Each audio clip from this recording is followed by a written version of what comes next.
a couple of other colleagues. Recording has started now. So for the purpose of the recording, Claire, I'd like to thank you for agreeing to this seminar this afternoon. Professor Claire de Tan is Director of Studies and Professor at City of London University, and today's seminar is going to be talking about the rights, life, death and fun. Claire, please feel free to start whenever you're ready. Hi everyone, I'm going to focus mostly on the rights and the fun, with some references to life and death. And the aim of what I'm doing today is to give an introduction, a toolkit for thinking about how the rights of people with disabilities can be more fully fulfilled, and then a couple of examples that people can take away and think about for themselves to apply what they've learned. If people have questions at the end, I'm very deaf, so I'm using software to convert what people say into writing. So there may be a pause and I may have to ask people to repeat themselves. Right, I normally start talks with a quote from some of the judges who get things right when they're looking at balancing, protecting and supporting fun for people with disabilities. And here's one of my favourite ones. It's from a case called MM, and the judge was Munby. This was a case about a very vulnerable young woman who had complex mental health issues and learning disabilities, and was found by the court to have capacity to consent to sex. The local authority had wrongly tried to prevent her from having a sex life. They were well-meaningly breaching her human rights. But this quote is much more general than about the right to sexual expression. As Munby says, all life involves risk. Just because some people have extra factors in their life which create risk, that doesn't mean that we should wrap them up in cotton wool. And I call this bubble wrapping. There is a real tendency in the modern world to bubble wrap people with disabilities and essentially protect them from their human rights, protect them from risk which they might freely choose to undertake in their lives. And sometimes that bubble wrapping is perfectly legitimate, perfectly lawful. But quite a lot of times, as we'll see today and as we can think about later, in fact, it's a breach of their human rights. And if you look at the middle of that quote, physical health and safety can sometimes be bought at too high a price in happiness and emotional welfare. We need to do sensible risk appraisal, and the end is the important bit. What good is it making someone safer if it merely makes them miserable? In my work, in my research, I have met many people whose lives have become more miserable needlessly. Yes, they may have had a life-changing event like a brain injury, or they might have a life-limiting or life-threatening condition which meant that they couldn't do things in the way they used to. But people were protecting them from fun in their lives, and often out of a heightened sense of risk which seems to be tied up with disability. Well-meaning professionals see risk as worse for people with some disabilities.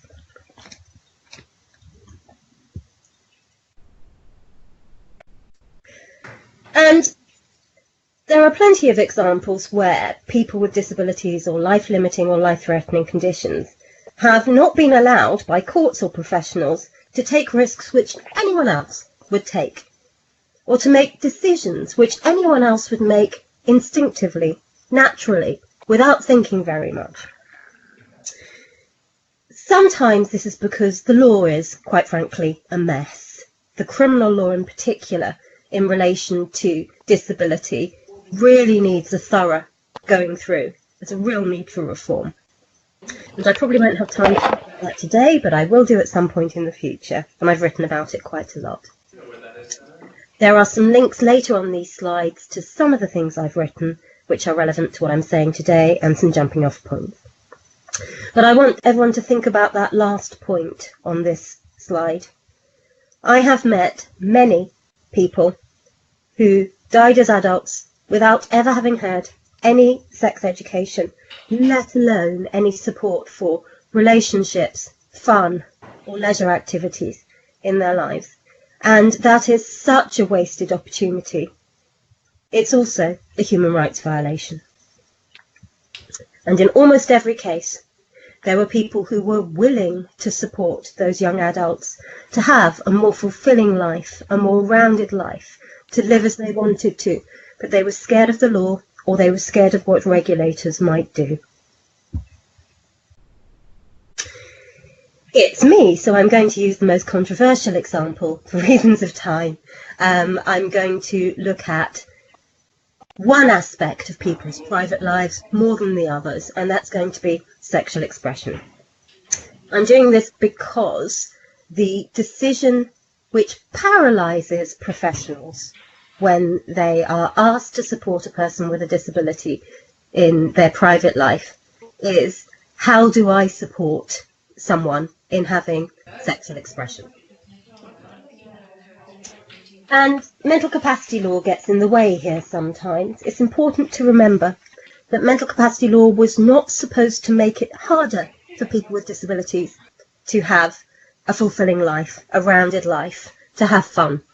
It was supposed to support people with disabilities to make as many decisions for themselves as possible.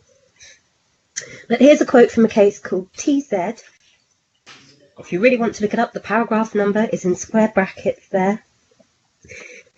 Some decisions are really quite basic for everybody. And as Baker says in TZ, most people faced with the decision whether or not to have sex do not embark on a process of weighing up complex, abstract or hypothetical information. There's a danger that the imposition of a higher standard for capacity may discriminate against people with a mental impairment.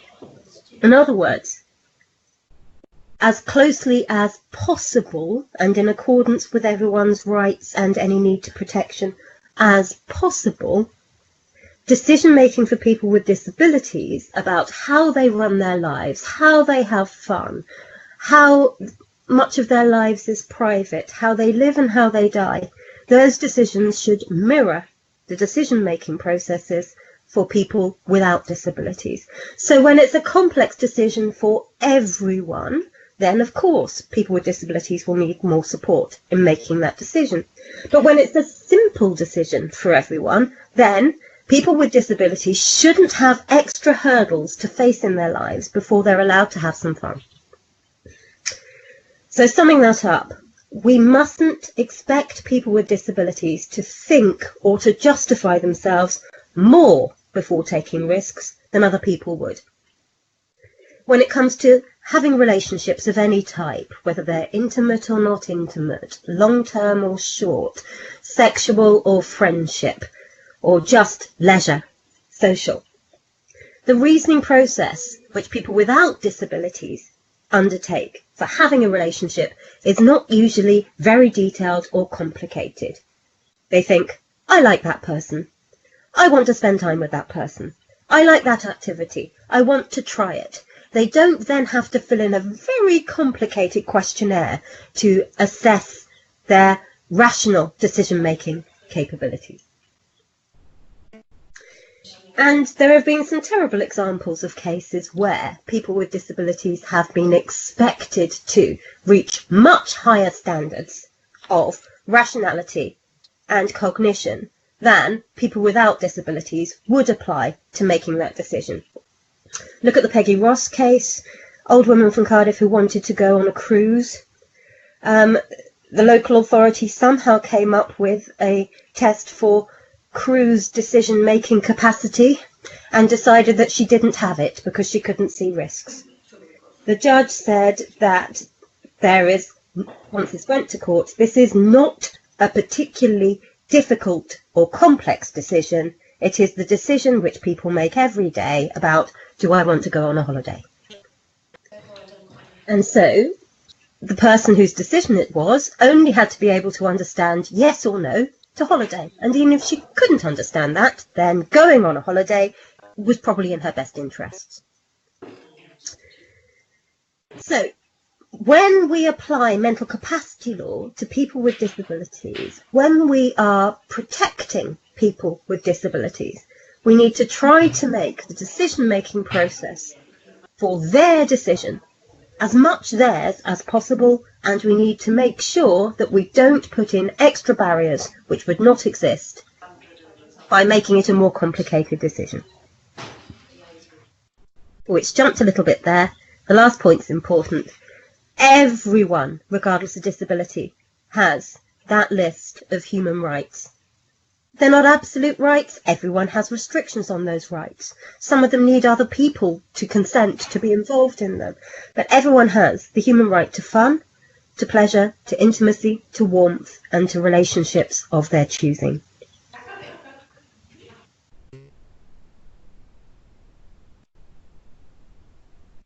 The main focus of my research is on the interplay between three very unpopular things for researchers: disability rights law, sexual expression, and safeguarding. And there aren't many people who work in this particular field. It can be quite lonely.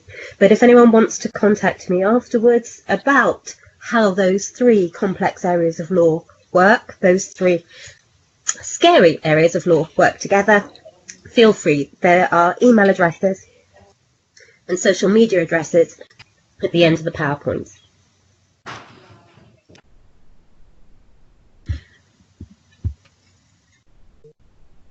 And if anyone would like some further reading to see how those three areas of law play out together in practice, you're very welcome to read the 2,000 pages of the House of Lords Select Committee on the Mental Capacity Act. I've actually tested a few other academics to see if they've really read it all. I did. Most of them failed. They couldn't come up with some of the most worrying examples in the evidence that was submitted to the House of Lords. But if you plough through all the evidence given by local authorities, by care workers, by charities, by parents, by people with disabilities, you'll find a huge catalogue of breaches of the law relating to human rights to have fun, to have a private life, to have a social life, simply because people were concerned about the risks to people with disabilities. I've told you about Peggy Ross from Cardiff and the cruise. There are 6 examples in the House of Lords Select Committee that I've found in the evidence of the House of Lords Select Committee of young women with Down syndrome suddenly being told that they weren't allowed to be alone with their boyfriends anymore. And it looks like in each of those situations what's happened is that mental capacity law has been applied backwards. So somebody had decided that it wasn't in the best interests of the young couple to spend time together because they might lack capacity to make decisions about sex, and there was an assumption made that they were having sex or doing something to which capacity tests would be relevant. So banning before testing for capacity. And that's a very worrying human rights violation, but being done by professionals who thought they had to do it, who thought it was their job. There are also in healthcare a lot of myths, and in social care, a lot of myths which prevent people from exercising their rights to an enjoyable life, their right to fun. At the Outsiders Trust, I'm just about to rerun a survey which was done 10 years ago of all the local authorities in the UK, where we asked questions designed to tease out the level of understanding of the very complicated law to do with disability and sexual expression and funding for sexual expression for people who are state funded for their care. And most local authorities got something wrong about the law, and there were some myths which were terribly common, including a very strange myth that it was widely believed that it's unlawful for a person with disabilities to be supported to pay a sex worker. And the myth seems to be a confusion about the offence of procuring Procuring is when you get somebody who isn't a sex worker and doesn't want to be a sex worker and you turn them into a sex worker. But a lot of local authorities appeared to believe 10 years ago that helping a person with disabilities to have sexual expression in private with a sex worker would be an offence called procuring, with a 14-year sentence of imprisonment on it. So I'm actually looking forward to seeing whether 10 years of campaigning and information from the OU Sexuality Alliance, from outsiders, from SHADA, from other charities, from people responding to government consultations, and 10 years of publications, whether any of that has made a difference, or whether the myths are still there and the wrong balance of human rights is still there. Probably publishing that by the end of this year. So what are the human rights which apply to give people their right to fun? I'm assuming that I'm not talking to lawyers, so any lawyers can just sleep quietly for a few minutes. The most relevant human right to the right to have fun is Article 8 of the European Convention on Human Rights, which was never supposed to be about fun, but wicked judges in the European Court of Human Rights have interpreted it to make it a much more positive, supportive right. It's supposed to be about being left alone, but it's turned into a right to do things. So, in theory, it's the right to respect for private life, family life, home and correspondence, and it includes, according to the cases from the European Court of Human Rights, it includes some protection for quality of life. It includes personal and sexual decision-making rights. It includes strong protection for confidentiality and information privacy, but some other very positive outward-facing things. There's a right to dignity. There's a right to form and maintain personal relationships. And I've written a lot about this before, but the cases which create those rights are basically listed on the slide there. Pretty is the Diane Pretty case. It's an end-of-life decision case, but the European Court of Human Rights went off on a tangent about the right to relationships. And they said that privacy rights under Article 8 protect a right to personal development and the right to establish, seek and maintain relationships with other human beings and the outside world. Everyone has that right. It's just more difficult for some people, particularly people with complex disabilities or people towards the end of life, to maintain those relationships, to seek new ones. ADT and Dudgeon are both about sexual expression, the criminalisation of sexual expression.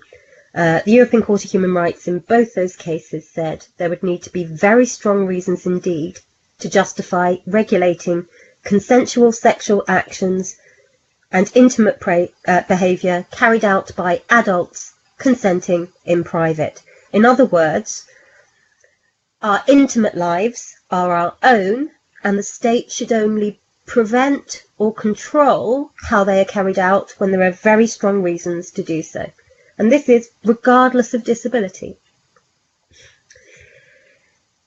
X against the UK says that where there's an existing law which prevents a person from expressing themselves in an intimate way in private, there can be a violation of Article 8. And there are various aspects of English law where people with disabilities are not permitted to express themselves sexually in private or to have intimate relationships, so they are questionable under the decision in X. Last one there, Bota and Italy, is the right to a social life, the right to leisure activity.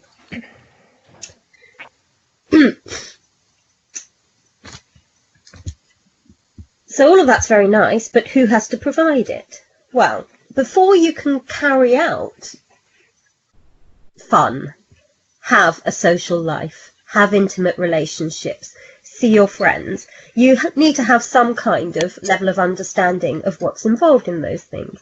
And other articles of the ECHR, other rules in the European Convention on Human Rights, give us the right to receive information. Articles 9, 10 and 11 are freedom of expression rights of different kinds. And between them, we have the right to receive information about sex, contraception, relationships, relationship education for teenagers, understanding about how to interact with the outside world, how to maintain a relationship when somebody is losing mental capacity, perhaps through dementia. All of that is potentially within Articles 9, 10 and 11 of the ECHR. And there are some cases which worry governments from human rights law. Handicide against the UK is one of them, because it appears to impose a duty on states to provide education and support, even when it might be expensive, in order for people to have information about developing, maintaining, and in some cases, creating a private life, a rich, detailed private life.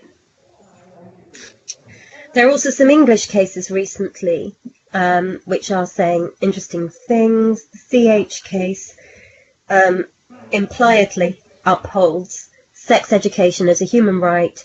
In other words, if the reason why a person isn't being allowed to have a private life of their choosing is that a professional has found them to lack mental capacity, then there is a duty to give accessible sex education and support for that person until they do have mental capacity to make the decision to carry out the life that they want to have.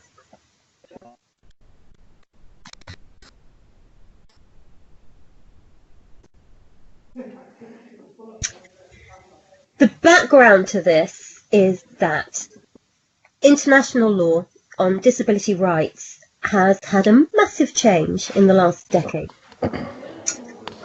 A convention that I call UNCRAPT, because it's a lot shorter than the full name, United Nations Convention on the Rights of Persons with Disabilities, difficult to say in one breath, is fast becoming the international baseline for disability rights.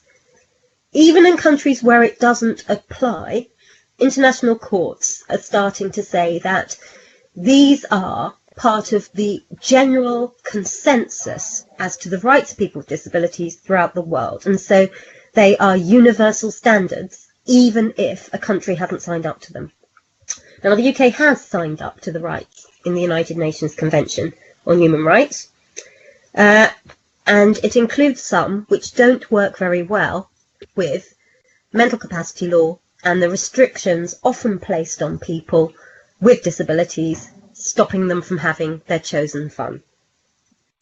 One of the rules in UNCRAPT is that people with disabilities must be able to enjoy, on the same basis as others, the same rights as others. There's a parallel provision in the Convention on the Rights of the Child for children with disabilities, and it includes a right to play. So children have a right to fun and to leisure too, regardless of disability. There are lots of other non-binding documents floating around in international law which put burdens onto states to increase opportunities in life for people with disabilities. If the United Nations Standard Rules on the Equalisation of Opportunities for Persons with Disabilities had been enforceable, then there would have been massive changes in English law since the 1990s. But sadly, it's guidance, not rules, despite the name. And one thing which worries me is how little the Equality Act 2010 has been used in UK courts in order to change things for people with disabilities. I would have expected that some of the criminal law which makes fun, sexual expression, friendships, maintaining relationships more difficult with people with for people with disabilities would have been challenged since the 2010 Act came into force, and it really hasn't.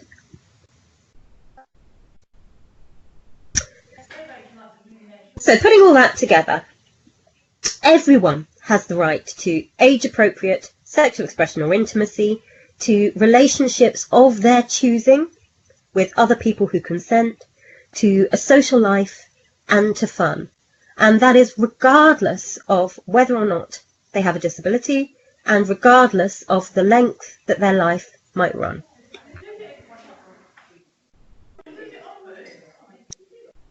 Any restrictions placed onto people's rights to have fun for short, need very strong reasons and must be proportionate to their aims. So, if somebody is trying to have sexual expression in a place where children live, then there's a very strong reason for restricting them from doing that, for requiring them to be somewhere private. But if they're trying to play volleyball, then there really isn't a strong reason to restrict their fun. Restrictions on hand-holding need an awful lot more justification than restrictions on public sexual expression. People who need support before they'll be able to access fun of their choosing may be entitled for that support to be provided. And because we won't have enough time to talk about every type of fun, and because it's the part of the law that people are most scared of, we're going to use intimacy and sexual expression as the example of how the human right to have fun plays out in practice in English law.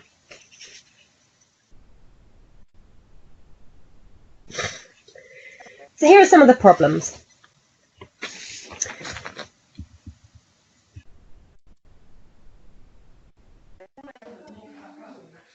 English criminal law is very complicated when it comes to consent and capacity. There are different tests depending on what a person is doing, with whom, and where. It's very complicated for lawyers, criminal law experts to understand.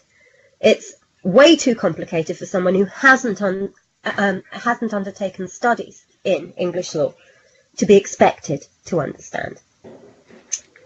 And so what tends to happen is that people take two steps back from the scariest parts of the law. If a healthcare worker or social worker is asked by a client whether they can be supported in sexual expression, then it's a very brave support worker who says, yes, of course, here's all the ways that it can be done. The research that's involved in order to find out what would be legal or what would not be legal is complex, and laws can change. So people take one step back because it's about sex, and British people aren't particularly keen, on average, to talk about it. And then another step back through very understandable fear that they might end up in the papers or be criminalised or both if they support something which turns out to be unlawful. Fear of what tabloids will say is a very real factor when it comes to supporting people with disabilities to have more fun in their lives, because some of the headlines that I've seen are terrifyingly bad and show attitudes which don't belong in the 20th century, let alone the 21st.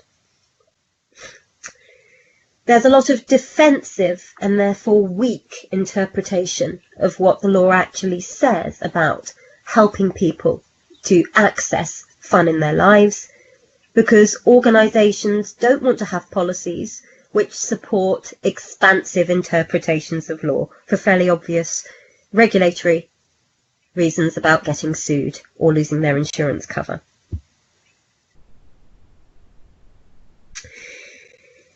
English criminal law at the moment sees people with disabilities as vulnerable. It presumes that disability is equal to vulnerability. And that's not always true. Everybody is vulnerable. It depends on circumstances. My disabilities sometimes make me vulnerable because I can't hear. And I don't have great balance. But in almost any other situation, I can kickbox my way out of it. So there's vulnerability and vulnerability. They're not the same. Disability is not always relevant to a decision that a person wants to make about their private life. But criminal law is written from a very safeguarding of victims or potential victims perspective, and it stereotypes people with disabilities as potential victims of crime. It doesn't see them as agents who might also break laws. As a result, some people with disabilities cannot lawfully do what they want to do sexually in private with others who consent, and they would be allowed to do so if they didn't have a disability. That's a human rights violation. I'm trying to fix those laws, but it takes time. It's also disability discrimination to have some of the criminal laws which currently exist in England and Wales, which apply different rules to people with mental health conditions than to everybody else when it comes to sexual expression and decision making. Because having a mental health condition is incredibly common, and it doesn't mean that a person needs to be treated differently by the criminal law. When I last did the maths, about 30% of people in England and Wales technically have an issue with mental health law, criminal law, and capacity to consent, because they have what criminal law calls a mental disorder. That includes OCD or depression, many other things. So that needs fixing. The law needs to be streamlined, and someone needs to sit down, hopefully not me, someone needs to sit down and go through the whole of English criminal law and make it human rights compliant and disability rights compliant. Many of the criminal laws which regulate people's private lives, including sexual expression, are Victorian in origin. They could do with a bit of a 2-century update. Couple of examples. I found a way round both of these. Firstly, you can't legally give sex education to deafblind adults, and as a group of people, deafblind adults are vulnerable when it comes to absence of sex education. There are people who are perfectly able to deliver sex education to deafblind adults, but what would need to be done in order to deliver it looks like a sex crime, because the drafters of the Sexual Offences Act 2003 only put in a defence in relation to making it lawful to give sex education to deafblind children, not adults. Many adults with complex disabilities have never had sex education or have only had very basic and short sex education. And then the second one I've already mentioned. Criminal law treats people differently simply because they've had a diagnosis of what criminal law calls a mental disorder. There is no reason to do that. Adults with capacity and a mental disorder should be treated by the criminal law in the same way as any other adult with capacity. So the scariest law of all when it comes to supporting people to have their rights to a rich, fun life is the Sexual Offences Act 2003. And here's the toolkit I promised you. It's a checklist. For the avoidance of doubt, this is not legal advice. It is a toolkit. But if these 6 factors exist in a situation where people are trying to do something intimate together, then they are expressing their human rights. And it may be somebody's duty to support them, not in the room with them, depending on what they're doing, but to provide facilities or support in order for them to be able to enjoy their human rights. If one of them is missing, depending on which one it is, then it's possibly a crime. And this is where the guidance and standards on sexual expression, etc., from the OU Sexuality Alliance, link available on the OU website, come in, because there are lots of worked examples in there that show you what the absence of any of these particular factors will do to the legality of some fun that people are having together. So running through the checklist, if everyone involved is an adult, not involved in the day-to-day care and support of the other person or persons in the room, can communicate somehow, definitely doesn't need to be verbal, does consent to what is going on, has mental capacity to consent to what is going on, in other words, has not already been found to lack mental capacity to agree to what is going on, and is in private, then that's a human right. But if one of them's missing, you need to look in more detail at the consequences of what is happening and which of the 6 factors is missing. But one of the biggest myths I ever encounter when it comes to the law related to sexual expression is that particularly children are thought to require mental capacity before they're allowed sexual expression alone in private. And for the avoidance of doubt, there is no need to capacity test people in relation to masturbation. There is no minimum age for or relevant, possibly relevant capacity test for people sexually expressing themselves alone in private.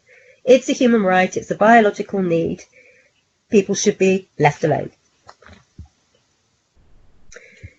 And in my charity work over the last decade, I've worked out that pretty much anybody who is conscious, has a level of consciousness, can be supported to have some sort of private life, fun, sexual expression, intimacy, or warmth in their lives. And all it takes is creativity to work through, and a lot of thinking about the law to work through and eliminate the possibilities which would be unlawful.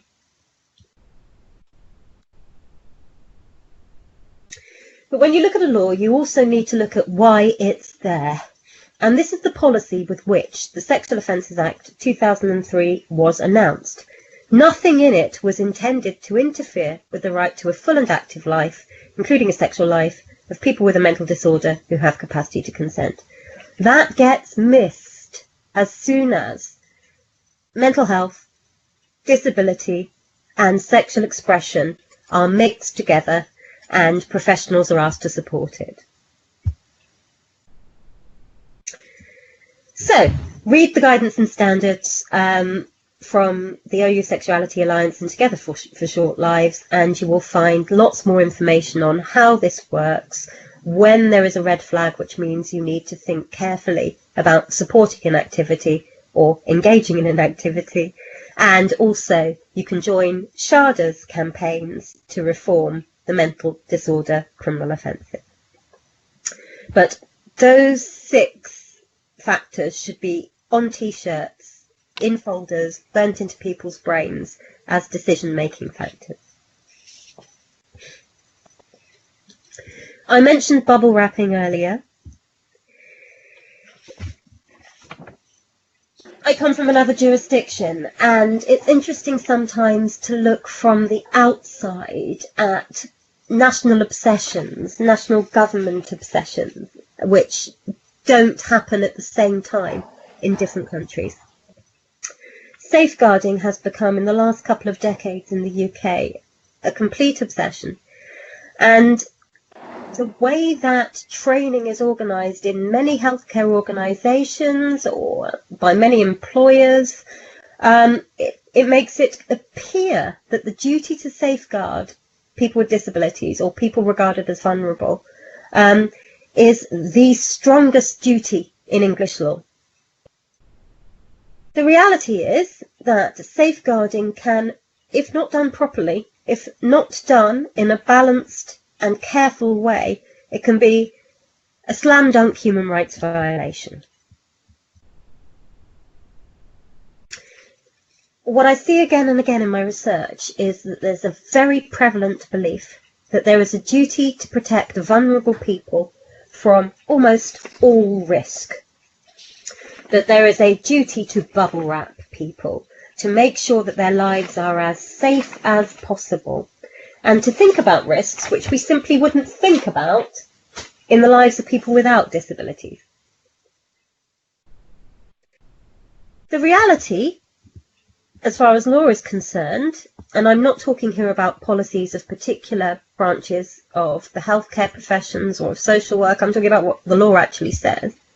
The reality is that there is only a duty on states or people who work for them to protect a vulnerable person from a known, real and immediate risk to their life or their safety. The risk has to be very apparent before there's a chance of liability for failing to protect a person from a risk. And this comes from the law of omissions, failing to do things. So a lot of the time, people are being safeguarded out of their human rights to have a fulfilling and rounded social life, leisure life, sexual expression, or whatever it is they might want to do, because we are all so obsessed with the duties and the penalties that can happen if we're perceived as breaching those duties, that sometimes we miss that no such duty exists.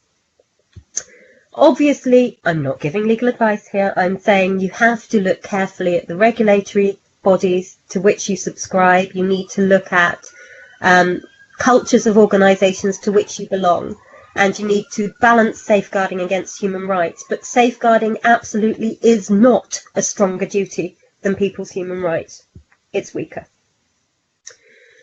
There is a case called Iverson against the UK which demonstrates this. It's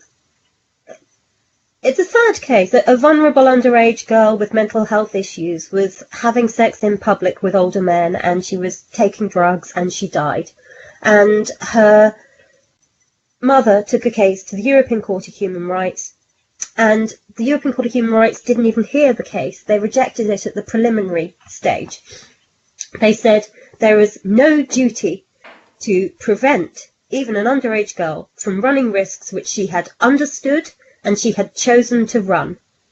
In other words, she had freely chosen for herself how much risk she wanted to run in her life. She had capacity to make that decision. She knew that she was risking her life, and therefore it was not a safeguarding failure to fail to protect her from those risks.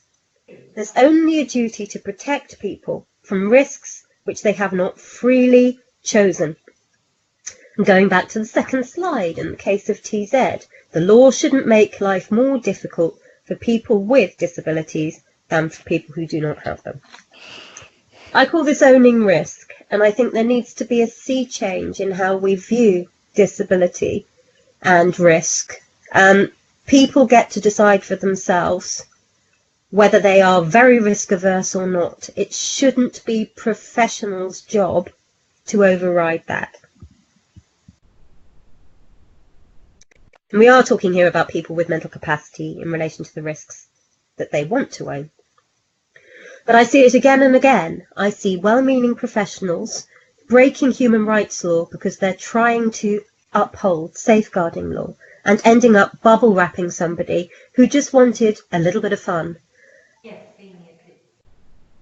But the guidance and standards that I've mentioned at least 3 times before help explain how to do this balancing between risk and rights, between bubble wrapping and the right to have fun.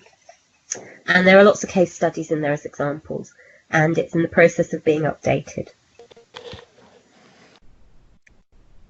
Then a little bit more PR for the guidance and standards. What it does is enables right by showing you that the right to protection for a person who is vulnerable and their right to make as many decisions of their own as possible, their autonomy rights, have to be balanced against each other to protect from bubble wrapping. Some people need support or help for their sexual expression, and they may have a right to have it. And then the rabble-rousing that if we all as motivated people work together and apply the same standards nationally across healthcare, across social care, across academia, across the legal profession, if we say this is the baseline for the human rights and enabling of human rights of people with disabilities, regardless of disability, then there's a chance that the law will emphatically enforce that. And here's the download link. I have an urgent reform agenda if anyone's interested in it. I'm leaving out the offences related to the criminalisation of sex work and campaigns to make them greater. I think that they should go. We'll worry about those another time. I've made this point before, but the first time I came up with my 6 factors and realised no one else had ever done that before, I realised it's because the current law relating to people's private lives and the boundaries which the law imposes on people's private lives comes from so many different places and is so complex that there are few people who ever know all of it at the same time. And it takes an interdisciplinary approach to realise just how many different types of law impact on something as simple as, can I have a relationship? Can I go surfboarding? Can I go on a cruise? How can I have fun? So, in fact, nearly everybody who is conscious can have sexual expression or intimacy of some kind, and with assistance from somebody else when that's necessary due to disability, and it would be completely lawful. But the law is such a mess, and it comes from so many places that people don't realise that. And mental capacity law, it's a great shame that the reforms that are being made to the Mental Capacity Act at the moment don't touch the definition of disability and don't touch what the Law Commission of England and Wales has said should be done to them, which is make it compliant with disability rights law and UNCRAPT, the United Nations Convention on the Rights of People with Disabilities.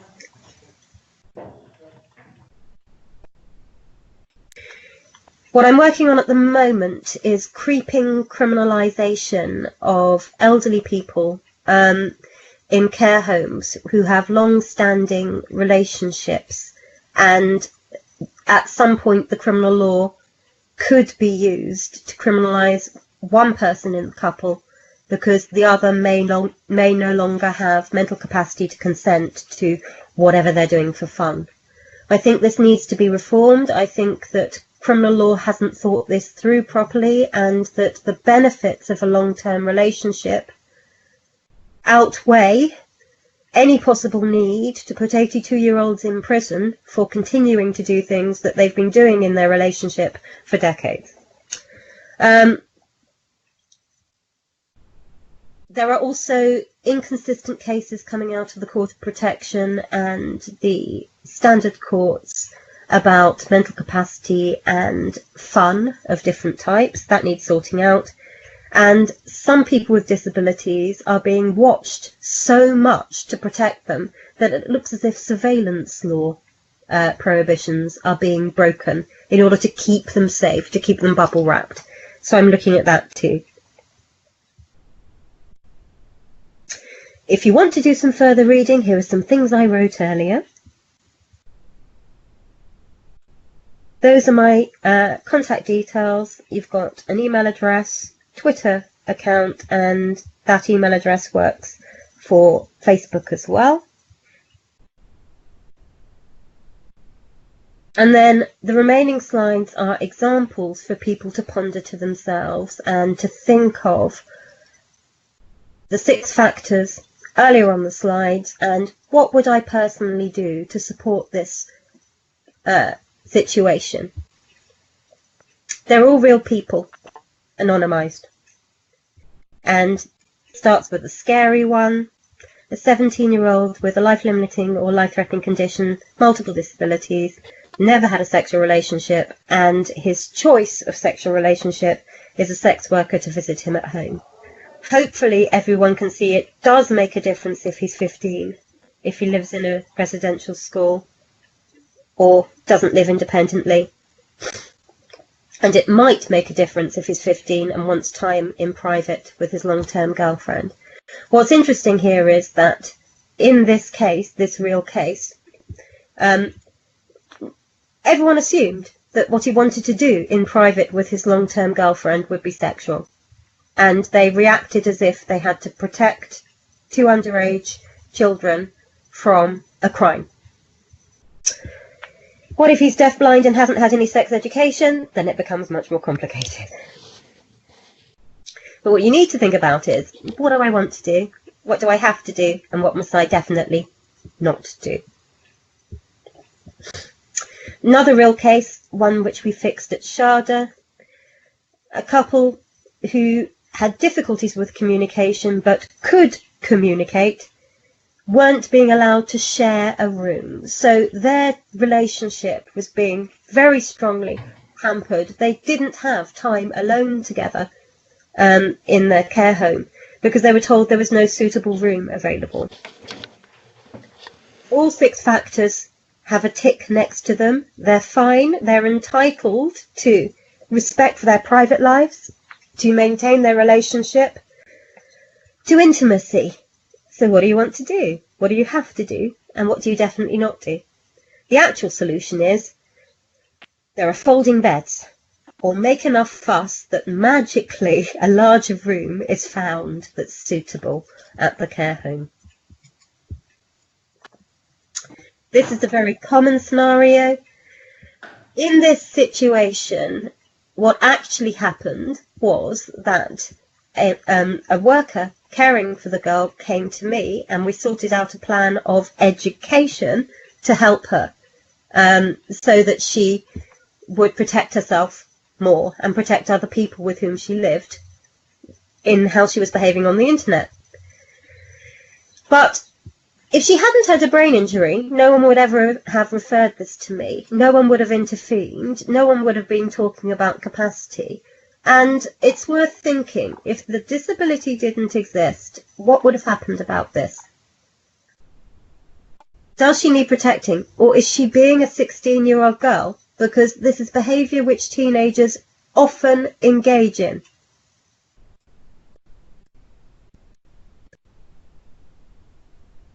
Last one. The only reason why Kay wasn't being allowed to take part in risky sports was her physical disability, and that's just not good enough. It's a human right. It's part of her right as a rounded person to her leisure life and to maintain the aspects of her personality which are unaffected by what's happened to her. She has the same rights she had before her accident. So what you have to do is find a way that she can do what she wants to do and manage the risk. Any questions?